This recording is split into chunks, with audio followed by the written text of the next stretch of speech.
महान संत रविदास का जीवन परिचय।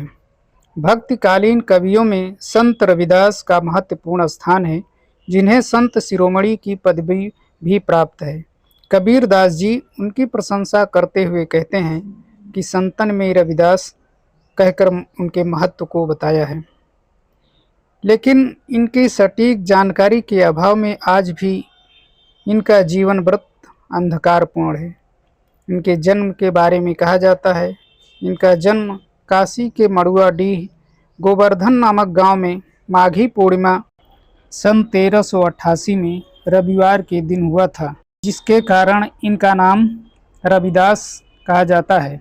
इनके अनेक अन्य नाम भी प्रचलित थे। इनके पिता का नाम संतोख दास, जिन्हें रघु भी कहा जाता था, माता का नाम कर्मा देवी था और पत्नी का नाम लोना जी था।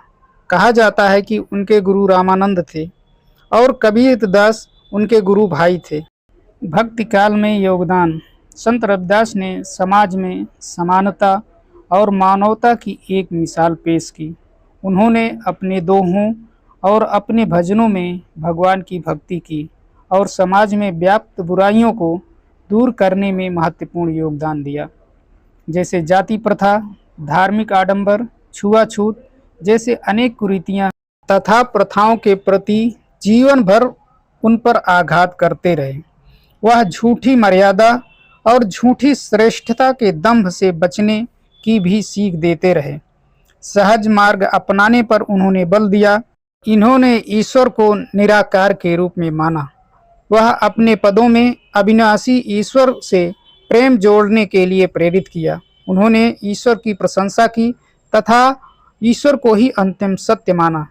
कहा जाता है कि राजस्थान की कृष्ण भक्ति कवित्री मीराबाई इनकी शिष्या थी।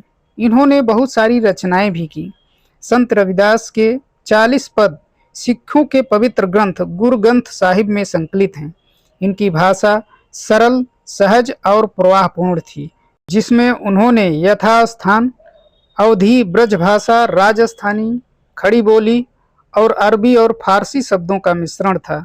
संत रविदास भक्ति में इतने डूब जाते थे कि उन्होंने अपने दोहों के माध्यम से लोगों के दिलों में छा जाते थे। जैसे इन्होंने सहज मार्ग पर ज्यादा जोर दिया। मन चंगा तो कठौती में गंगा, प्रभु जी तुम चंदन हम पानी।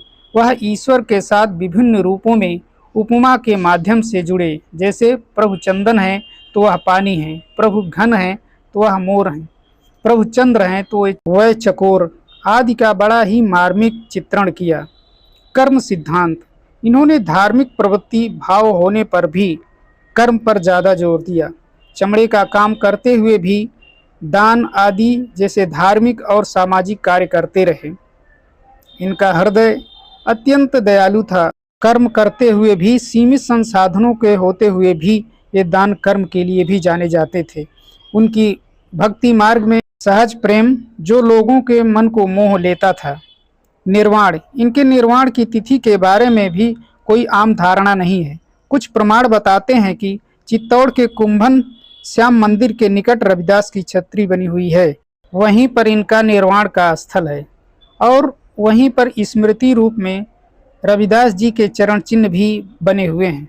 रविदासी संप्रदाय तथा भक्तों में रविदास के निर्माण तिथि चैत्रवदी चतुर्दशी मानी जाती है और कुछ विद्वान सन 1578 ईस्वी में माना।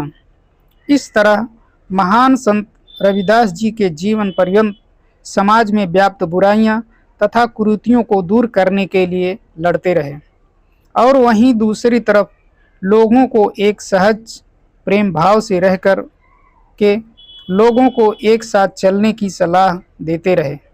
और उन्होंने कहा, काहे बैर करे तू इंसान। ऐसी भावना को जीवन भर लोगों के अंतर्मन में प्रभावित करते रहे और आज इनकी रचनाएं और उनके दोहों पदों के माध्यम से भी आज हमें एक दूसरे के प्रेम, सद्भाव और साथ साथ रहने की बंधुत्व की भावना को बने रहने की प्रेरणा देता है। आज इस माघी पूर्णिमा के अवसर पर हम संत शिरोमणि रविदास को कोटि कोटि नमन, वंदन और अभिनंदन करते हैं। धन्यवाद।